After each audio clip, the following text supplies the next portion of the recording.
we go.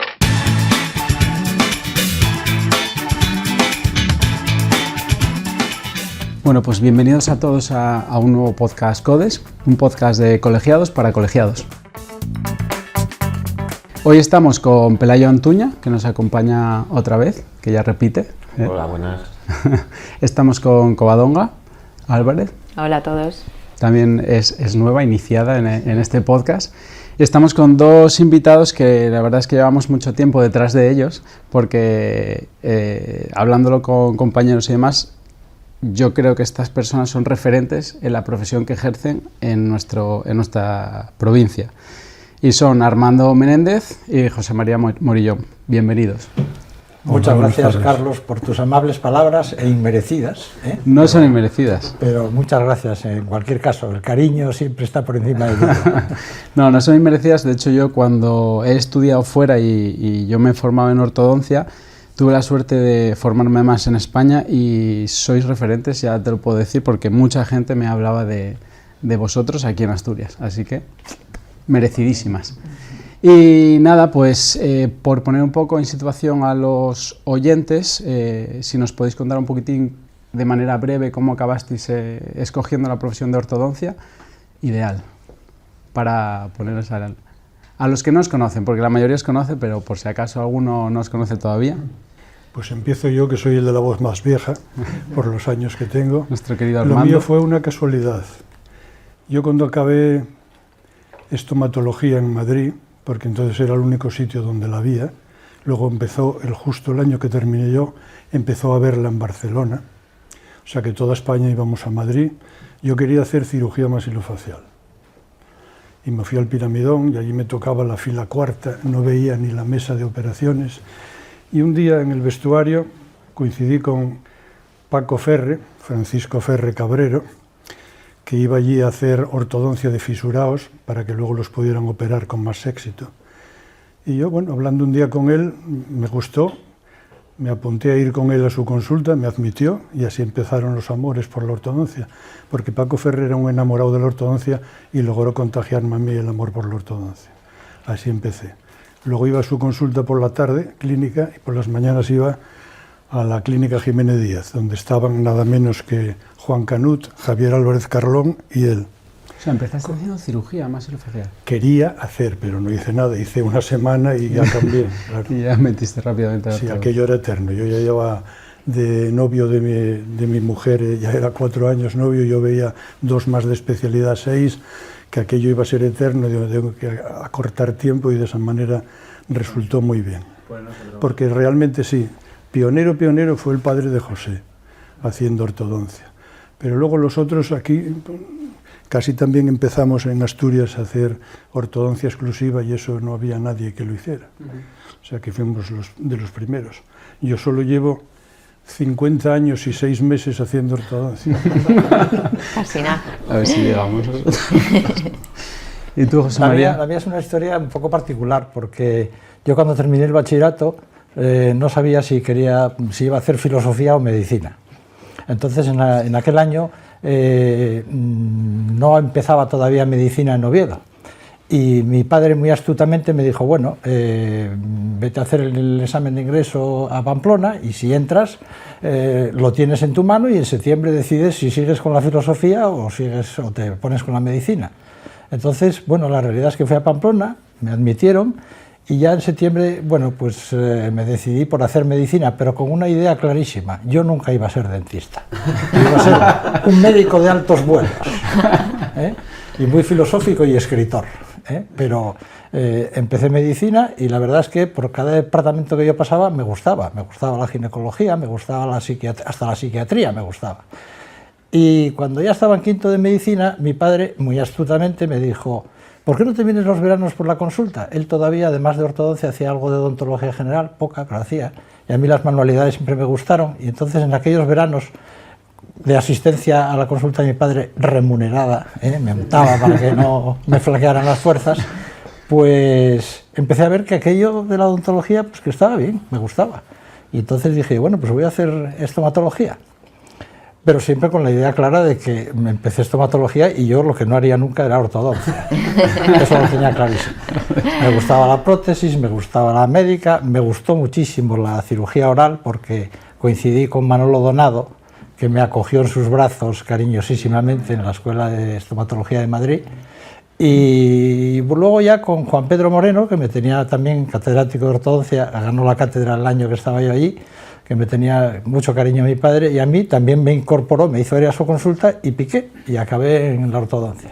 O sea, lo tenía tramado tu padre. Del tirón.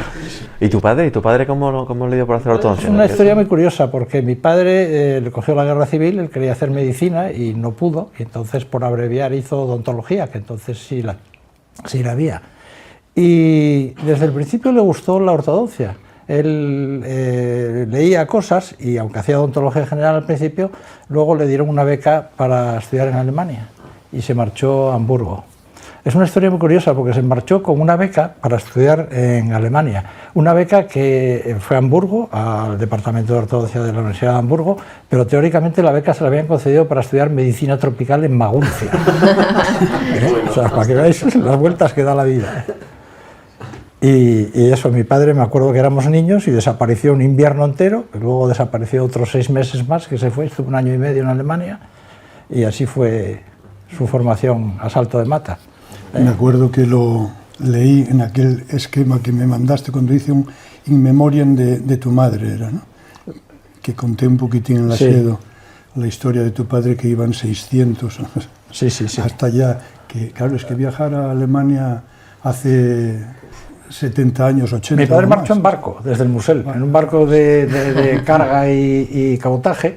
Mi abuelo paterno había sido relacionado con el mundo de la navegación y con los fletes a América, y entonces mi padre tenía alguna relación dentro del puerto del Musel y consiguió que le dieran un camarote en un barquín que iba desde el Musel hasta Hamburgo. Y entonces en ese barco se fue. Es que en 600 hasta Hamburgo, nada menos, allá al norte. Antes había esa aventura, ¿eh? Ahora la vida es más plana. Ya. Hay una anécdota curiosa, y es en la consulta yo tengo un pequeño crucifijo, yo soy creyente, continúo también la tradición en eso, y ese crucifijo estaba en el camarote del barco en el que fue mi padre a Hamburgo. Y se conoce que durante la travesía el hombre reflexionó sobre muchas cosas, y cuando llegó allí, que se encariñó mucho con el capitán del barco, con el que mantuvo correspondencia muchos años, pues le pidió el crucifijo aquel, y lo tengo yo en la consulta todavía. Todo el mundo me dice, ¿por qué tienes el crucifijo de madera tan feo como un Cristo de plástico? Digo, bueno, pues porque tiene su meollo. Es que los transportes cambiaron, ¿eh? Cuando yo estudié medicina no había Oviedo. Y entonces me decidí, porque iban unos amigos, a ir a Santiago. Teníamos que coger, porque antes no teníamos a papá que nos cogía el coche y nos dejaba allí y volvía dándose un palizón, ¿no?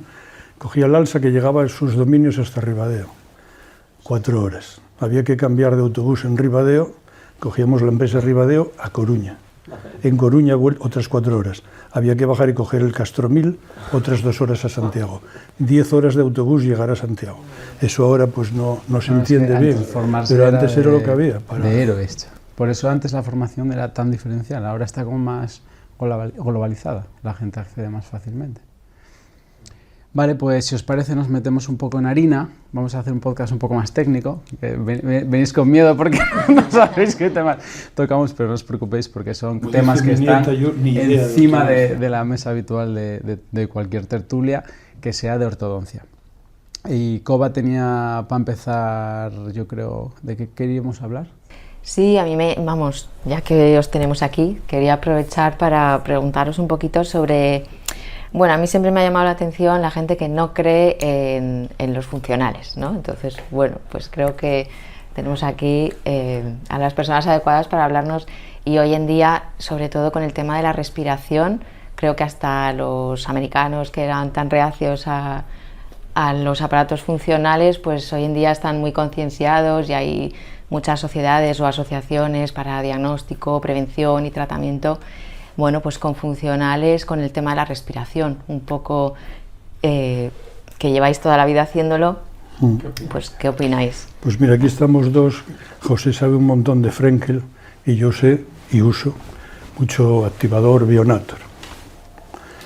Me acuerdo que uno de los primeros casos que terminé se lo llevé a Paco Ferre como homenaje para decir, mira cómo me quedo. y lo que me dijo, logramos casar a esta chica. Porque no tenía mandíbula, llevó eso y quedó con una cara preciosa. Y eso sin aparatología funcional no se logra. Ni con braques, ni sin braques, ni con férulas invisibles o transparentes o alineadores. Ahí hay que poner aparatología funcional. Porque entre otras cosas, claro, reeduca toda la musculatura perioral, saca el labio que está interpuesto. Hablo de clases 2 de visión primera, por ejemplo, ¿no?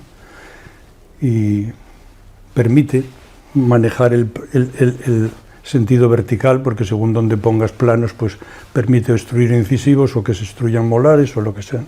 Entonces yo siempre fui y soy partidario de aparatología funcional, sobre todo en una primera fase. No lo dejo para el final, para la pubertad, aunque sea el momento en que más se crece, porque tengo miedo de llegar tarde. Y hoy día, como la sociedad admite bien tratamientos en 2 fases, pues sigo siendo muy amigo de eso. Sí, que igual además si lo pillan muy tarde no colaboran tanto, ¿no?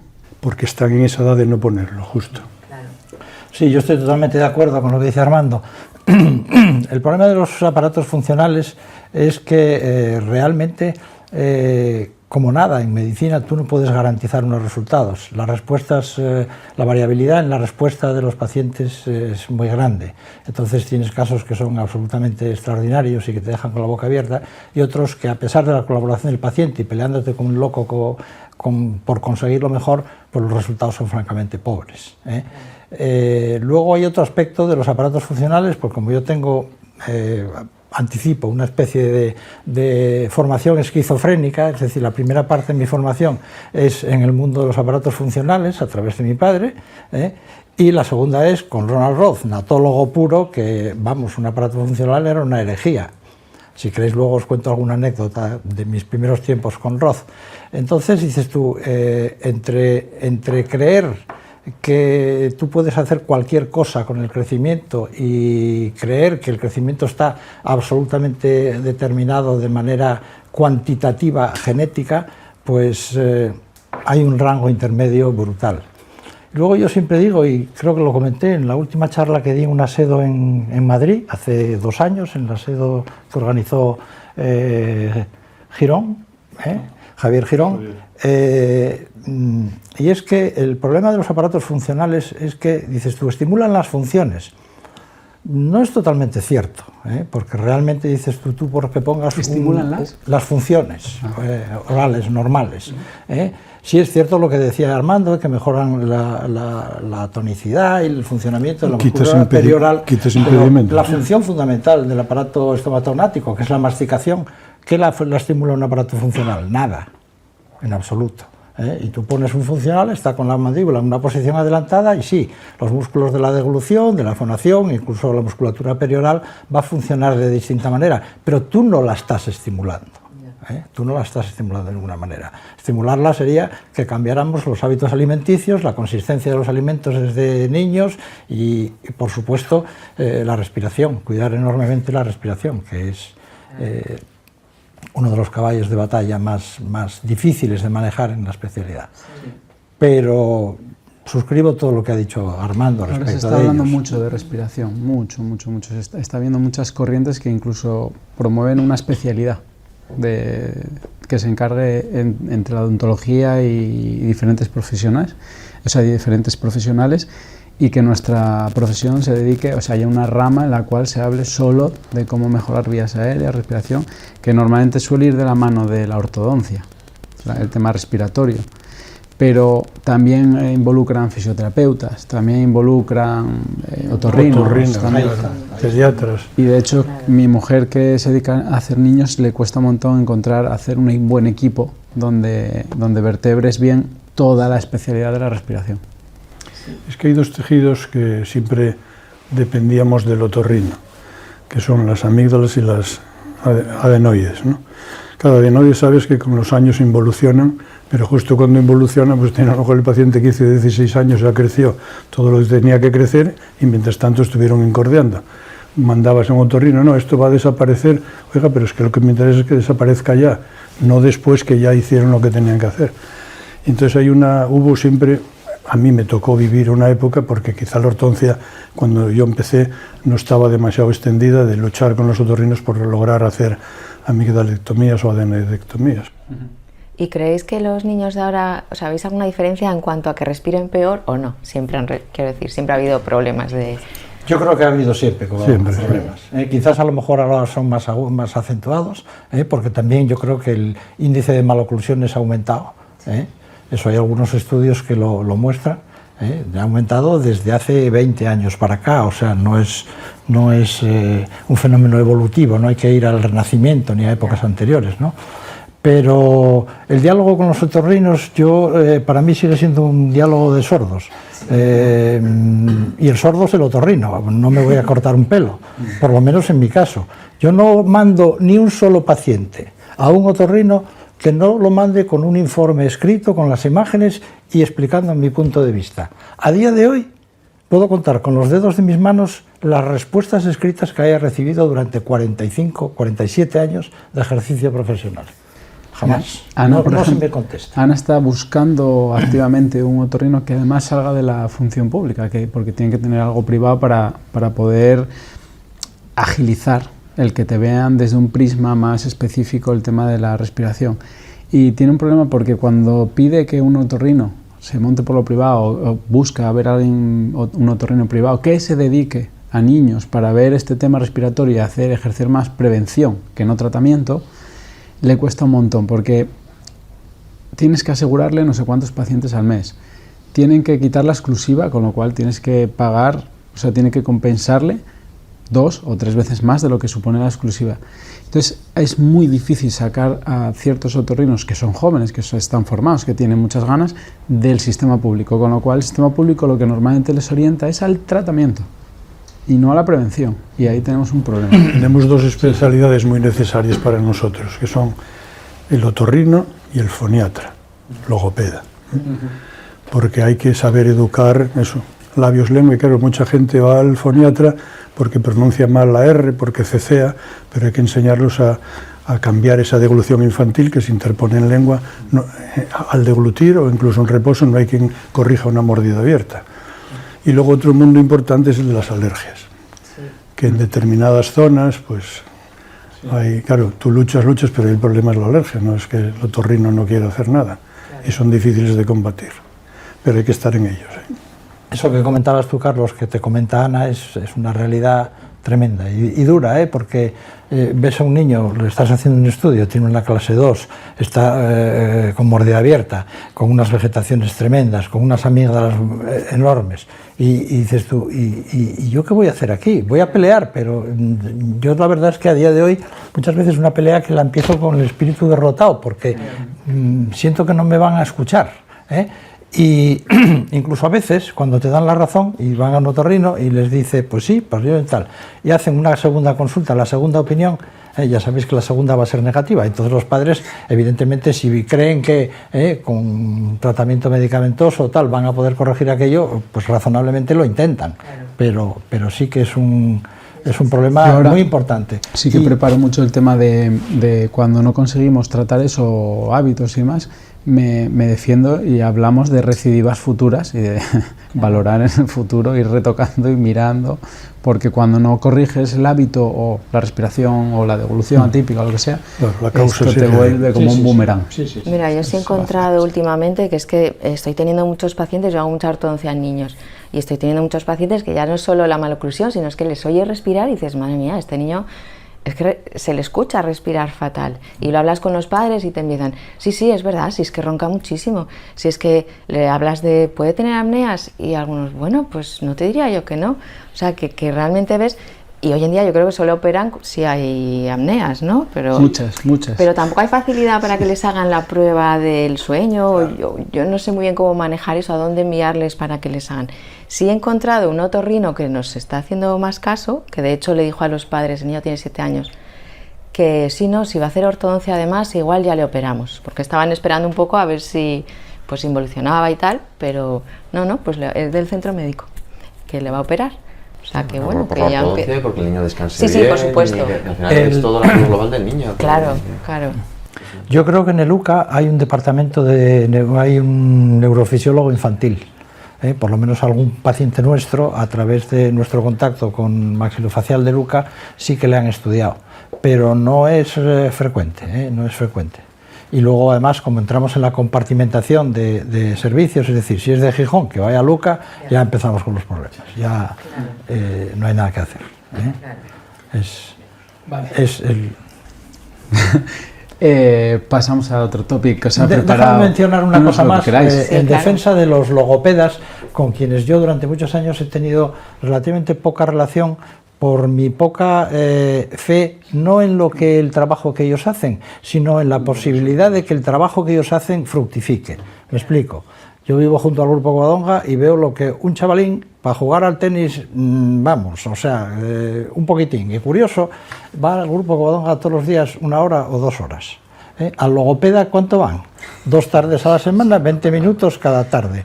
Dices tú, ¿qué va a aprender y qué función va a modificar un niño por mucho que el logopeda se implique y le Pero, enseñe? ¿y no Nada. crees, José María, que los logopedas también tratan mucho la lengua, pero quizá antes de la lengua hay que tratar más Bueno, por respiración, supuesto labios? que tiene que ser, y además tiene que ser conjunto, es decir, si tienes una hipoplasia maxilar con un paladar que tiene 2 centímetros de ancho, ¿cómo le va a enseñar el logopeda a poner la lengua a su sitio Claro, si no hay tiene que sitio? O ser sea, todo conjunto, algo le claro. tienes que facilitar primero. Sí, es que Pero además- los pobres logopedas tienen una batalla... No, y si no respiran bien, no duermen bien, no descansan bien, no se concentran bien, estudian peor, hacen peor deporte, suma y sigue. Pero bueno, algún día haremos prevención en vez de tratamiento. Siguiente topic que nos tenía aquí Covadonga. Bueno, pues otro tema también que ha sido un debate eterno en ortodoncia es el tema de las extracciones, ¿no? Con las nuevas tecnologías extraéis menos, extraéis igual, con el anclaje esquelético me refiero, bueno, sí. Realmente yo os traigo menos que cuando empecé. Pero es que antes yo llegué a poner bandas en todos los dientes. Luego pasamos a braques estándar, luego vinieron los de triple control, bueno, y técnica de ar correcto, todo eso facilitó. Y de usar solo alambre de acero, inoxidable, múltiples asas y demás, pasamos unos alambres que tienen, no sé, memoria de forma y hacen una fuerza, los deformes un montón o no, hacen una fuerza constante y suave, entonces logras más cosas que se podían lograr antes. Pero sí veo, cuando me vienen a veces padres o madres que traté yo con sus hijos ahora, que las bocas con extracciones es una visión general y a posteriori, después de tiempo, son más estables. Mucho más. Yo también lo veo. Sí. Lo que pasa es que ahora admiten, porque antes, ¿cómo hacíamos la retención, por ejemplo, en la arcada inferior? Que como todos sabemos, recidivaban lo que más eran las rotaciones, apiñamiento en los incisivos inferiores. Pues yo las 2 bandas que ponían los caninos, las usaba y pegábamos por dentro, bueno, un alambrito que los unía, pero claro, iban viéndose 2 bandas y cuando estaban a los 14, 15 años, quítame esto, que se ve mucho, que ahora no había adhesión directa. El cementado de braques era una pasta y otra vez, las mezclabas y tenías 30 segundos antes de que endureciese, tenías que poner el bracket con una mano porque si no ya vuelve a empezar. Ahora tienes todo el tiempo que el mundo hasta que pones la luz y lo fraguas, pero antes no, era mucho más difícil. Nada, sí. Yo diría, respecto al tema de las extracciones, yo diría que por lo menos en los últimos 20 años de mi ejercicio profesional no ha aumentado ni disminuido el número de extracciones que hago. Y si tengo que mirar hacia atrás y alguna vez me he arrepentido de algo es de no haber hecho extracciones. Casi nunca de haberlas hecho. Puede haber algún caso que diga, hombre, a lo mejor lo hubiera podido tratar sin extracciones. Pero realmente creo que hay una corriente actual de no extracciones porque con el anclaje esquelético podemos hacer, con anclaje esquelético, sin anclaje esquelético, los maxilares tienen el tamaño que tienen y los dientes el tamaño que tienen. O sea... el primero que empezó con estas extracciones fue cuando empezaron los brackets Damon, ¿os acordáis? Bueno, porque Que hacían ensanchaba un montón las arcadas, claro. Pero eso, en la historia de la ortodoncia, esa historia ya se produjo. Hay un debate entre Tweed y quien era el predecesor, Calvin Case, que era no extracción en absoluto, y Angle, no extracción en absoluto, y entonces llegó Tweed, vio todos los fracasos que había y dijo, ¿qué hay que hacer aquí? Pues extracciones a todos, y se pasó el péndulo hacia el otro extremo. Esto vamos, desgraciadamente, más que por criterios científicos, vamos por modas. Y generalmente esas modas nos las envuelven en papel de regalo las casas comerciales. Claro. Es que los padres creen que hacemos milagros. Ya. Sí, sí. A veces hay tal apiñamiento que yo, mire, esto lo que decía José antes, la arcada tiene una longitud y si sumas, es como un banco, le digo a los padres, y tienes que sentar ahí a gente. Si la gente sentada mide 1 metro y la arcada mide 80 centímetros, no cabe toda la gente en el banco. No, es que yo no soy partidaria, me dicen algunas madres de esas estaciones. Bueno, no será partidaria, pero si yo a usted le doy 1 metro y digo que me lo coloque en un hueco de 80 centímetros, usted me mirará diciendo que si estoy loco. Aplíquele eso a la boca, claro. Entonces, y yo, lo que dice José, de hacer extracciones, me arrepiento, prácticamente se cuentan con los dedos de una mano en 50 años, pero de no haberlas hecho, algunos casos, tuve que volver a tratarlos haciendo extracciones, porque terminan en hipertrusión, porque no hay sellado labial, porque luego no sé qué, hay cosas que dices tú, no, esto hay que extraer, pero bueno, por lo menos ya lo haces y los padres lo admiten mejor, pero tuvieron que aguantar dos tandas de tratamiento, claro. Y o sea, yo en temas de extracciones sí veo que, pues eso, hay gente que ensancha mucho las arcadas o gente que distala. Ahora se distalan muchos 7, pero es verdad que como no tengas longitud posterior de arcada, los entierras en mucosa o en músculo, los metes dentro del masetero. Y la otra cosa que hemos visto para evitar extracciones es gente que hace corticotomías para protruir los incisivos. Le haces corticotomía, le regeneras el hueso y etcétera, etcétera. La historia que ya os sabéis. ¿Qué opináis de las 3 formas o si consideráis que hay alguna más? El tema está siempre en los casos intermedios. Esto es más de adultos, ¿no? Los borderline. Cuando no hay que hacer extracciones no las haces. Cuando está clarísimo lo admite todo el mundo. Y el follón está en esos que puede ser que sí, puede ser que no. Y entonces, claro, yo soy prudente y en esos que pueden ser las dos cosas siempre empiezo sin hacerlas, porque el primero que no lo tengo claro soy yo y no sé cómo va a responder. En medicina, yo no canso de enseñar un esquema que tengo hecho por mí a los pacientes. Para que algo en medicina tenga éxito, tienen que coincidir 3 cosas. Que el médico sepa, que el paciente ayude y que la naturaleza responda. Y pongo de ejemplo mi calva.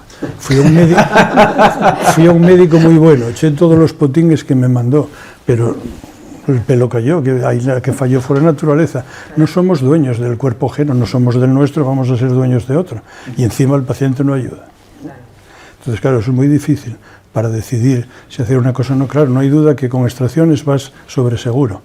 Pero claro, si pudiera solucionarse sin, hay que ver, no superar los límites biológicos, porque en el fondo el espacio sale de dos dimensiones, la transversal y la longitudinal. O sea, hay enderezamiento de molares y premolares y un pequeño volcamiento de incisivos. Si tienes que hacer mucho, puede haber rasuraciones, cosas, en fin, y problemas. Y ahí viene otro tema que vamos a anticipar un poco ya, el tema de CBCT en niños. Por ejemplo, si tú tienes ese CBCT donde sabes si vas a mover un diente más allá de la tabla ósea, qué grosor tiene, bla, bla. ¿Qué opináis?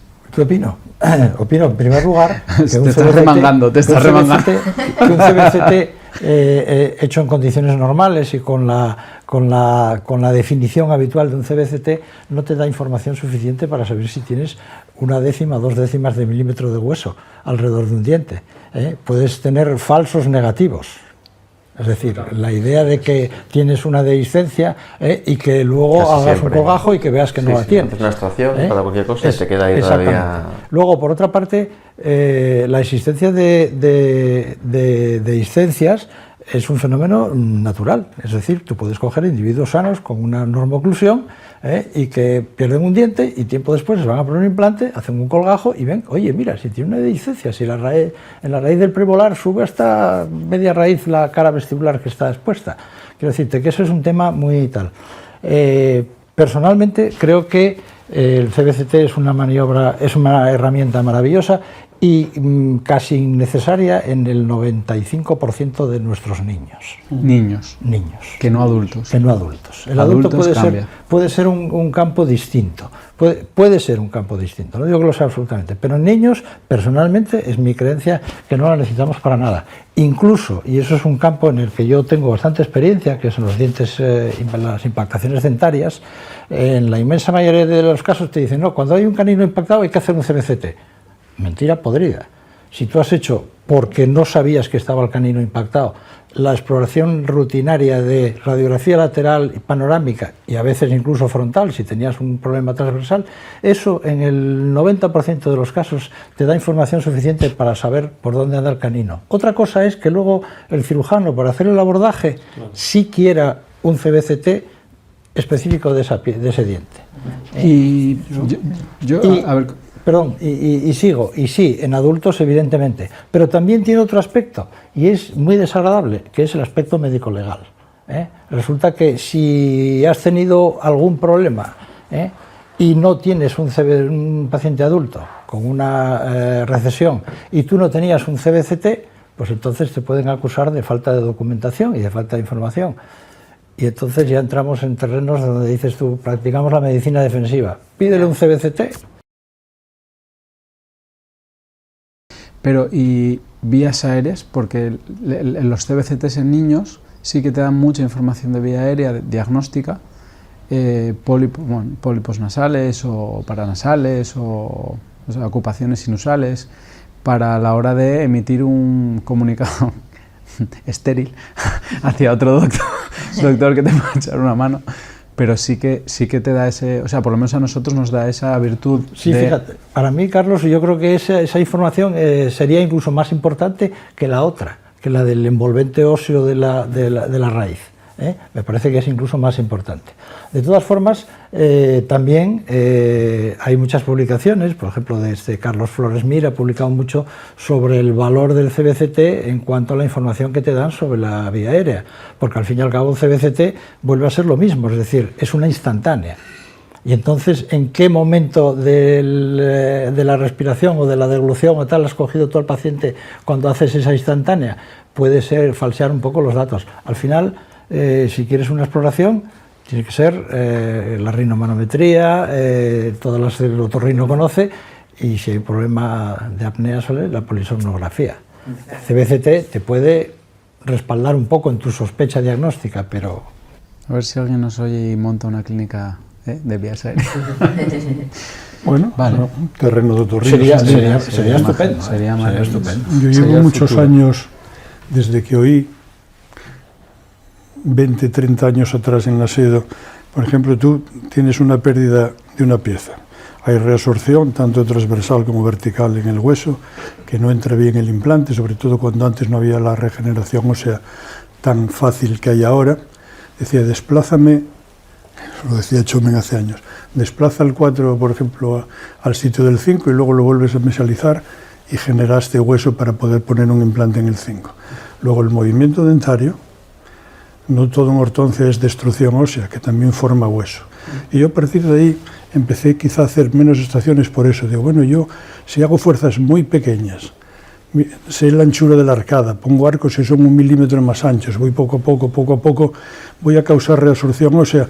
Al no ser brusco, pues no, porque además ves si hay recesión o no, ves la inclinación, y a lo mejor pequeños cambios en el crecimiento del hueso se pueden lograr. Hablamos niños y hablamos adultos, pero sobre todo niños. Que los adultos responden mucho mejor de lo que yo creía desde que me atreví hace 40 años a tratar adultos, que antes no venía un adulto a tratarse de ortodoncia. Claro. Yo traté adultos moviéndose los dientes, el problema periodontal. Los coloqué, alguno lleva 15 o 20 años con esos dientes en la boca. Pero claro, que mejore no solo la posición, con lo cual mejoró la limpieza, sino que fue un periodoncista y lleva tiempo encima de la boca que antes no miraba para ella. Y así duran. Se me quedó una cosita a mí por preguntarle sobre el tema anterior de las extracciones en cuanto a los ochos, ¿vale? Estuve hace unos años en un simposio que, bueno, era una mesa redonda que participaste tú, José María, y me encantó, la verdad es que me encantó y desde ahí lo tengo más claro. Pero sí que en los casos en los que a lo mejor optas por quitar, bueno, si a lo mejor sustituye quitar un 8 o quitar un premolar, que bueno, yo cada vez cuando quito premolares quito más los 5, no sé vosotros, que los 4, pero el problema que tengo cuando tengo un niño de 13, 14, en el que se ve claramente que tienen que ir fuera, pero ya me encuentro el problema de que no solo es que me tachan de loca en el centro de salud para luego remitirlo a Maxilo, está loca. Entonces, ¿cómo hacéis vosotros? Bienvenida al club de los que nos tachan de locos. Vamos a ver, hablando de los casos de extracciones y extracciones no, aquellos que de entrada me parecen así, por ejemplo, que son un poco límite y veo que tienen unos hermosos gérmenes de los cordales, yo normalmente lo que empiezo es pidiendo la extracción de los gérmenes de los cordales, ¿eh? Luego haces el intento y tal. Pero el hecho de que prescriban tratamiento con extracciones no significa que no vaya a ir seguido al final de la extracción de los cordales también. No lo sabes, ¿eh? No lo sabes. Y personalmente, a todos mis pacientes en el momento actual, cuando terminan los tratamientos y haces una panorámica de control con 15, 16 años, a nada que veas que esos gérmenes tienen poco por venir, yo suelo aconsejar quitarlos. Y predico con el ejemplo, tengo 3 hijos que no tienen muelas del juicio ninguno. La que más tardó fue la dentista. ¿Por qué? Pues porque no llevó aparatos, miré menos para ella, tiene una boca estupenda y no les hicimos mucho caso. Y luego acabó quitándoselos Jaime Baladrón con 30 años, me parece que tenía, o por ahí, ¿eh? Y dando mucha más guerra de lo que hubiera sido una extracción precoz de ese germen, ¿eh? ¿Qué es la tercera, dices? Diana es la segunda. Ah, la segunda. La segunda. Digo, por el tercero lo suelen criar los lobos. Igual por Y caso. eso por una parte. Y por otra parte, respecto al tema de las extracciones, una de las cosas que se ve en las publicaciones, y si tenéis relación con algún cirujano maxilofacial, os dirá que os confirmará lo que las publicaciones nos dicen, es el aumento enorme de la impactación del segundo molar, inferior en concreto. Motivado, entre otras cosas, por forzar las cosas y usar como locos el famoso espacio de deriva, que el espacio de deriva no es para los dientes anteriores, aunque lo usemos para eso, es precisamente para que el 6 se pueda mesializar y tenga más espacio también el 7 cuando quiere salir. Pero el 7 no se ve. Por supuesto, no se ve, pero se siente. Y normalmente se trata de pero se siente. esta zonita, es la que Pero más se gusta a los padres. Y sí, Covadonga, yo con los cordales soy totalmente crítico. Es que además después no solo es el problema del espacio, la pericoronaritis, tal, no, es que incluso cuando llega a colocarse después es fuente de interferencias, de prematuridades, que... El problema es en esas edades tan tempranas, que aquí en España no se hacen extracciones tan tempranas, o es difícil, o lo mandas a un privado o es difícil, sí. En España ya está implantado, la extracción es prohibido. Los pacientes te vienen diciendo. Lo que pasa es que yo también, cuando me dicen eso, ya les digo, mira, si extracciones no, prepárate para retratamientos sí. Digo, si tú estás dispuesto a retratamientos sí, entonces a todos los casos extracciones no, pero es ridículo. Pero algún paciente te hace caso, otro no, nunca sabes. Hombre, yo lo que intento todo lo que puedo es que el paciente o sus padres no dirijan el tratamiento. Sí, pero... No es fácil, porque a veces acabas... En la primera consulta, o sea, normalmente, yo no digo, o sea, muchos de nuestros pacientes se dejan dirigir por nosotros, la mayoría, pues son boca a boca, o gente que te deriva. Pero en España, lo que yo estoy percibiendo, es que ya me vienen con prejuicios los pacientes. A ver, bueno, ¿cómo te van a venir con prejuicios? Pero cada vez más. O sea, ya cada vez vienen imponiéndote la situación. Consultan las redes. Es normal, si y tienes van a en las varias redes y a consultas. pseudogurús que hablan por ahí mucho de plásticos y cosas de esas, diciendo que hoy día no hay por qué hacer extracciones. Bueno, a mí me ha llegado uno esta semana que no quiere flúor de ninguna manera, que está en contra de los tóxicos totalmente, un fumador de un paquete diario, pero y no es tóxico el tabaco y tal, dice, bueno, pero cada cual entiende su organismo y tal. Eso también lo lees en Google. Y anestesia, bueno, anestesia solamente si es estrictamente necesario y si no, tal. La gente está muy maleada por internet. Porque Pues a mí me encanta tratar sin anestesia. Siempre a mí también, siempre que puedo, se me ahorra. Ese es mi día, ese es el día hay suelto estrés. ¿Dijiste algo de plásticos? ¿Te dijeron plásticos? Sí, oí por ahí algo de plásticos. Ese va a ser otro tema. ¿Qué íbamos a hablar de plásticos? A ver, ¿qué nos llamaba la atención? Bueno, era sobre todo, porque sabemos que los plásticos están ahí, tema de alineadores y niños también. ¿Qué opináis de alineadores en edades tempranas, que cada vez se ven más? Se llegará. Yo de momento los estoy usando en adultos y para determinadas cosas. Con los alineadores hay que tener un cuidado grande. Los que llevamos mucho tiempo haciendo ortodoncia, vemos que es un arma en la que la publicidad influye mucho, porque los que fabrican eso, en vez de tener a 10 clientes ortodoncistas, prefieren 1000 clientes dentistas. Entonces ellos ganan mucho dinero con eso. Y realmente, y ahí fueron listos los de Invisalign, y digo un nombre comercial porque fueron los que empezaron, poniendo ese nombre. Alineador invisible, alineador. Que luego ahora logramos algunos que distale, que esto, pero hay que buscar oclusión. El paciente solo quiere arreglar el escaparate de la tienda no le importa, la trastienda menos. Entonces, claro, los alineadores pueden hacer mucho daño y hay cosas como, qué sé yo, corregir sobremordidas, cerrar espacios, corregir rotaciones, que no lo logran nada bien. O sea que esto no es que sea un avance en todos los sentidos, es una cosa muy cómoda para el que no sabe mucho ortodoncia y le ponen un arma en la mano, con lo cual está cayendo en ese influjo de las casas comerciales que los venden. Hace poco mi hija fue a un curso que dieron, alguien de estos decía, los brackets están atrasados y esto ya hay que dejarlo y hay que poner todo alineadores. Bueno, qué cantidad de tonterías hay que oír. Yo escuché en un congreso hace 5 años, en un foro de gente muy joven, decir a un ponente, es hora de que desaparezca el bracket. Eso es una estupidez manifiesta. Los alineadores son una herramienta más como tantas otras. Es decir, la ortodoncia alemana de la posguerra era anti-brackets, la aparatología removible, justificaban sus razones de una manera muy espúrea, es decir, no tenemos medios económicos, no podemos ponernos a la altura de Estados Unidos con sus brackets y tenemos que resolver un problema como podamos, y ahí con sus plaquitas hacían maravillas con plaquitas, pero con limitaciones.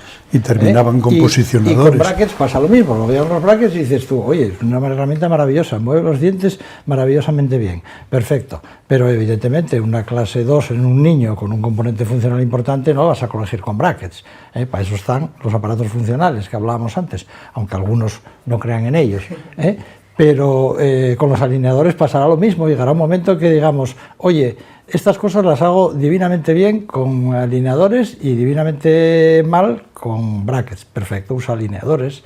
Es una cuestión de indicaciones. Y luego no hay por qué decir que esto sí y lo otro no.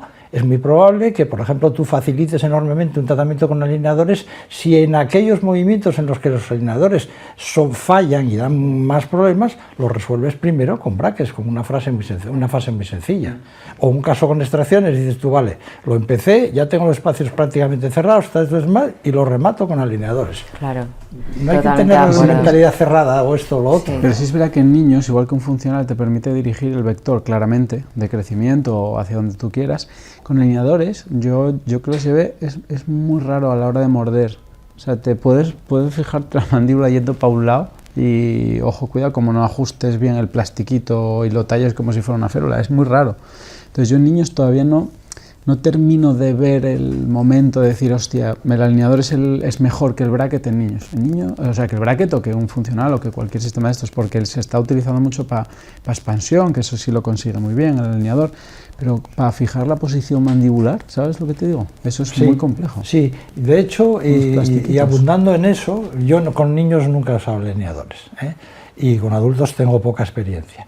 Pero una de las cosas que sí ves cada vez más es adultos que han sido tratados con alineadores y que acuden a una segunda consulta porque dicen que no saben dónde morder. Eso es la historia. La oclusión, la oclusión es un tema al que en el mundo de la ortodoncia moderna se le presta menos atención que hace 15-20 años. Pero hay un caso que te puede llegar, que a mí me llegó, que ya te recuerdas los alineadores para toda la vida. El paciente que tiene un problemita de que es muy sensible a la mordida, que de repente con los plásticos se le descogerunta un poco y tienes que andar ajustando todos los plásticos oclusalmente. Te vuelves loquísimo. Cuando tienes ese caso, empiezas a comprender que el alineador sí, pero no es buff para todos. O sea, es una locura como tengas que ajustar la mordida, o si no el paciente empieza con dolores aquí, dolores allá, no duermo, arruco los dientes. Activas un problema mucho mayor. Y son pocos casos, pero te acuerdas, los arrastras. Sí, duermes con ellos. Joder. Sí. Es que hay que saber escogerlos, claro. Es que lo que no puede estar un paciente es 2 años mordiendo plásticos, que no haya contacto de caras oclusales y luego que todo cuadre, bueno, porque aunque digan que con el ordenador esto va a llegar hasta aquí, todos sabemos que hay que hacer a veces 1 o 2 refinamientos en casos normales. Si encima tienen problemas de ATM y disfunciones, ese es un tema difícil con todas las aparatologías, pero Con los plásticos por demás. Sí, yo creo, como dices tú, lo ideal es la ortodoncia híbrida, que se puede llamar, ¿no? Claro. Hay que ser ecléctico, claro, coger lo mejor de cada cosa. ¿Yo qué quiero hacer? ¿Y con qué lo puedo hacer? ¿Y qué sistema va a ser más eficiente? ¿O qué combinación de sistemas va a ser más eficiente? Ese es el proceso lógico. Vale. Vamos a tocar, o sea, voy a sacar un tema que no sé si es correcto o no es correcto, ya veremos si lo borramos o no. ¿Hubo algo entre las sociedades SEDO y SEPA? ¿Puede ser que hubiera algún tipo de problema? Hubo un enfrentamiento o una discusión entre ellos generada por, más que por la SEDO, que yo sepa, por la SEDO en parte. ¿Por qué? Pues porque la SEPA quiso en algún momento que se dieran cursos de alineadores dentro de los congresos de la SEPA. Eso es lo que yo he oído, Tampoco me creáis a pies juntillas porque creo que fue así. Y eso provocó una reacción por parte de la SEDO. Y entonces hay una especie de enfrentamiento que no sé qué magnitud llegó a tener, porque yo en las esferas directivas de la SEDO, aunque tengo amistad con todos, nunca he estado metido, no sé. ¿Y creéis cuánta sangre llegó al río, no? ¿Y creéis que, por ejemplo, pues viniendo al tema que Pelayo, por ejemplo, que es más prosto, un poco odontólogo general, podría tocar tema de alineadores? O sea, ¿creéis que el tema de la ortodoncia puede llegar a hacerse por parte de gente no ortodoncista? Bueno, si te fijas, mi padre no era ortodoncista. Es decir, se formó, como te dije, a salto de mata, empezó él haciendo sus cosas y de una manera un poco autodidacta, y llegó a formarse. Yo lo que pienso con todo en la vida es que uno tiene que hacer lo que sabe hacer y no meterse en camisa de 11 varas. Evidentemente la formación reglada es la fuente de saber hacer, pero no siempre es así. Y luego hay cosas muy sencillas que un prostodoncista dice, vale, si yo quiero mover 1 milímetro este premolar para que el espacio del implante no sé qué, y pues a lo mejor sabe perfectamente colocar un pequeño arco seccional o una cosa sencilla, que lo haga. A mí no me parece mal. O un diseño digital de la sonrisa para realizar un poco un lateral, un central, para que te queden 4 carillas bien. Pero bueno, eso es mini ortodoncia. Cuando hablamos de ortodoncia es otra cosa. Y la ortodoncia la debe hacer, como todo en la vida, lo que decía José, el que la sabe. Y todo depende de la honradez. Si ahora hay mucha comensales y poca tortilla, lo que no se puede es invadir terrenos para buscar donde no sabes. Eso para mí no es ético. Yo siempre intenté hacerlo lo que sabía. Y llevo 50 años y aún no sé casi nada. O sea que esto yo tengo no es nada también, fácil. En relación con esto, otro criterio, y es, oigo a algunos colegas ortodoncistas de dedicación exclusiva quejarse de que fulanito les manda los puros y los casos fáciles los trata él. No te quejes, tú eres especialista. Es lógico. Claro. ¿Te vas a quejar de que te mandan pacientes? No te quejes, porque además detrás de los puros van a salir la población normal si los tratas bien. ¿Y un internista no va a tratar problemas cardíacos menores? Pues ¿por qué no? Si considera que está en su competencia y que domina el problema en concreto, ¿por qué lo va a tener que remitir a un cardiólogo? ¿Lo tratará él? Bueno, pues nosotros es un poco lo mismo. Parece. Y dentro de las profesiones que a mí me causa... O sea, me acuerdo hace años que la gente decía, uy, Invisalign va a hacer clínicas por ahí y van a poner sus propias clínicas y viene el coco y nos va a quitar la profesión o la especialidad. ¿Vosotros creéis que la inteligencia artificial, como en este caso, puede tener disponibilidad de ella en Invisalign, por ejemplo? Que me da igual, como sacaste esa marca, hay muchas más, no quería tocar marcas, pero bueno, si ellos tienen un banco de casos y tu caso es exactamente igual a otro y te mandan una propuesta y te lanzan el caso igual al otro, que ya sé que tienen cada caso 1000 individualidades, ¿creéis que la profesión del ortodoncista es la que más va a repartirse después de la de prostodoncista? ahí todo el mundo hace empaste, todo el mundo hace... Bueno, es broma. ¿Pero creéis que va a sufrir una merma? La pregunta es, ¿quién diseña las férulas para conseguir una cosa? Ingenieros, especialistas en ortodoncia, y que yo sepa, pues eso, la inteligencia artificial da una propuesta cercana. Pues ahí tiene que intervenir ortodoncistas, porque no puede mover dientes y hacer las férulas sobre ellos alguien que no sepa ortodoncia, si no se va al fracaso.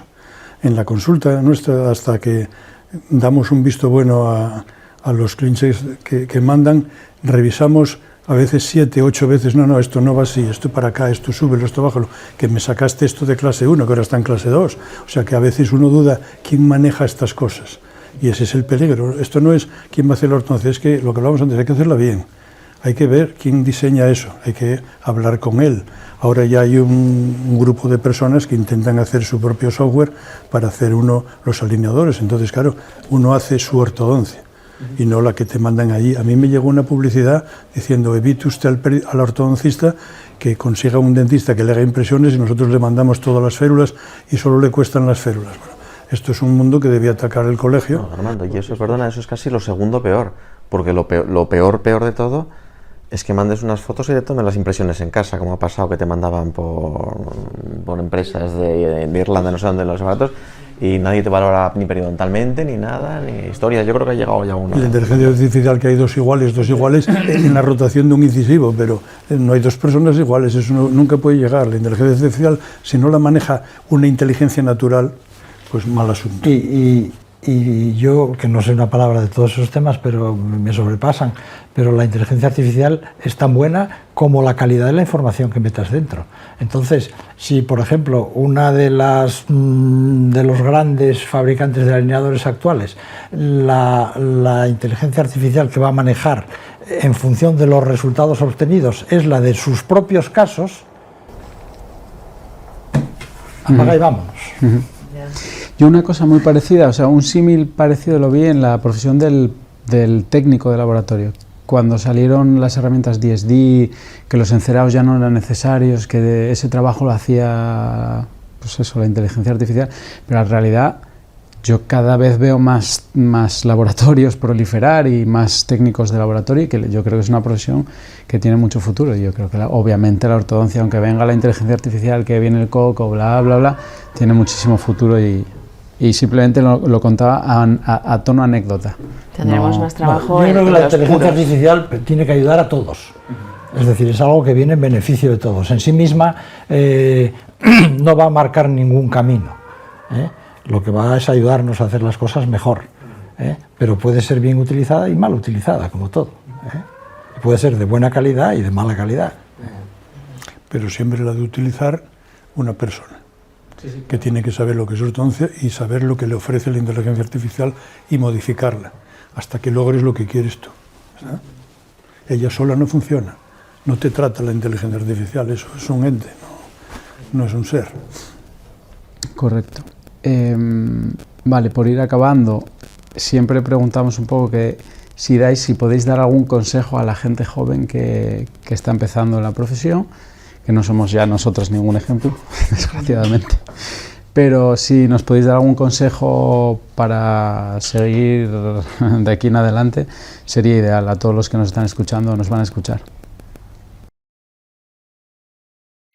Yo, que fui unos años profesor en la escuela de estomatología de aquí, vi que las 2, 3 primeras generaciones eran personas que les gustaba, que amaban la estomatología, la odontología, como queráis.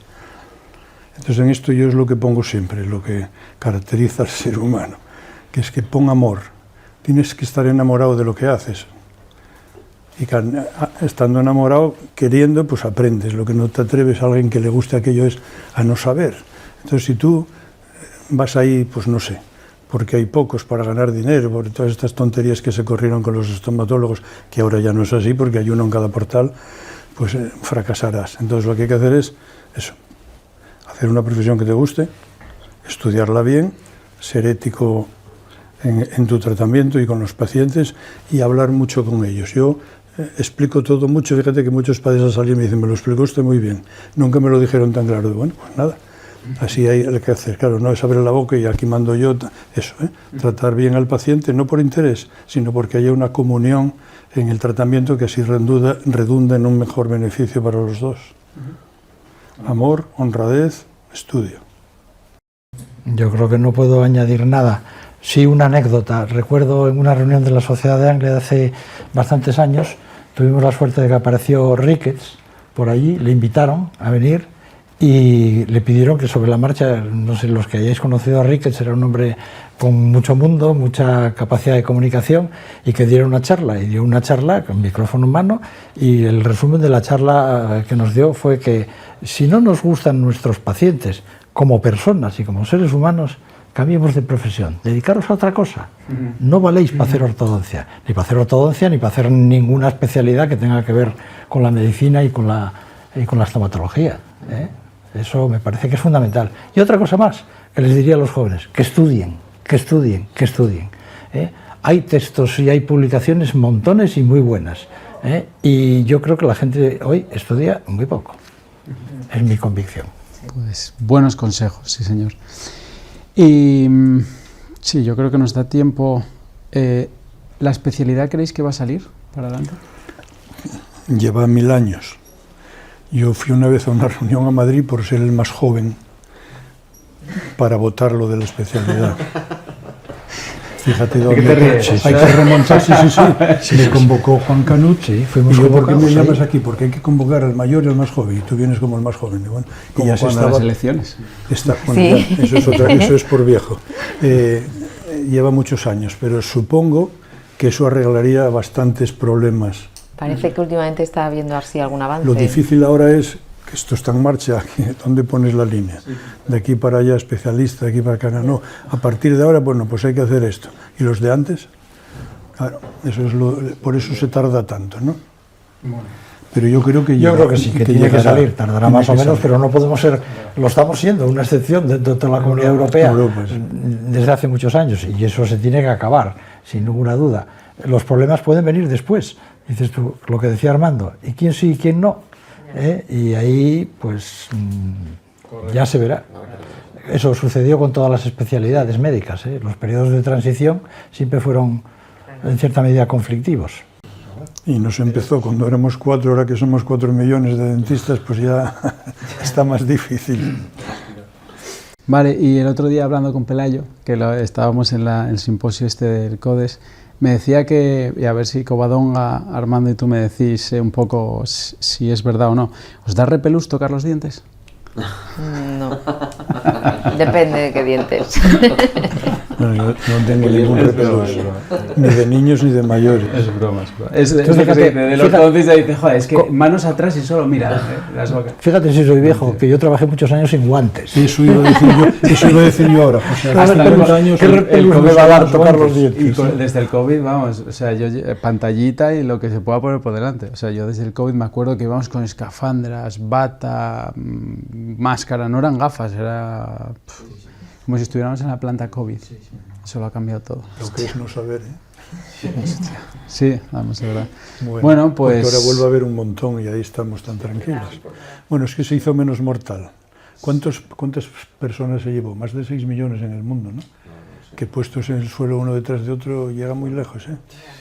El famoso, como dice la gente, bichito, que no es un bichito, pero bueno, el SARS-CoV-2.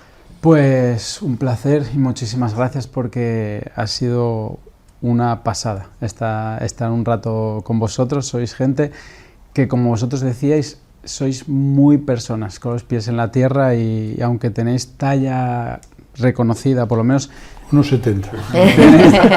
A nivel nacional os conoce mucha gente. Yo he ido por ahí, siempre me dicen en plan de en Asturias tenéis a estos dos, en Asturias, y hay mucha gente que os tiene un respeto enorme. Yo me formé, como sabéis, con Domingo, con Chomin, y estabais siempre en boca de él, y Asturias, que tenía mucho nivel, y vosotros la verdad es que habéis traído muchísimo nivel y muchísima calidad a la formación del CODES, porque seguís dentro del comité científico luchando y batallando con todo lo que se os pone por delante, y la verdad es que es de agradecer, así que muchísimas gracias. Bueno, gracias a vosotros, y no a nosotros, que somos parte de la Comisión Científica, como tú has dicho, pero sí a la sección joven de la Comisión Científica, porque estáis haciendo un gran trabajo, ¿eh? Yo creo que cuando la Junta Directiva cambió y se rejuveneció, esto ha recibido un impulso que era absolutamente necesario, y trabajáis como leones en ellos, y la gente os lo tiene que agradecer y valorar. Y lo agradecen porque en los cursos siempre viene mucha gente que antes no venía nadie. Esa es una manera de, lo que decíamos, de estudiar, ¿no? que no todo es leer algo, también acudir a cosas de estas y crear cuerpo. Vínculos, sí, Vínculos. que son Sí, necesarios. sí, y compartir. También para la gente joven yo creo que es muy importante Conversaciones de pasillo. eso, o sea, salir esto de las que clínicas, sabes- ¿no? Y compartir y tener un grupo de compañeros con los que puedas hablar, no encerrarte en tu casa. Sí, da mucho criterio. Y eso se trata, ¿no? Pues esperamos hasta la altura, pero vamos, Pelayo es un crack y está liderando la comisión. No, pero tiene muy buenos ayudantes. Sí, vosotros. Sí, sí, sí. Bueno, pues muchas gracias y damos por finalizado el podcast. Muchas gracias. Gracias a vosotros.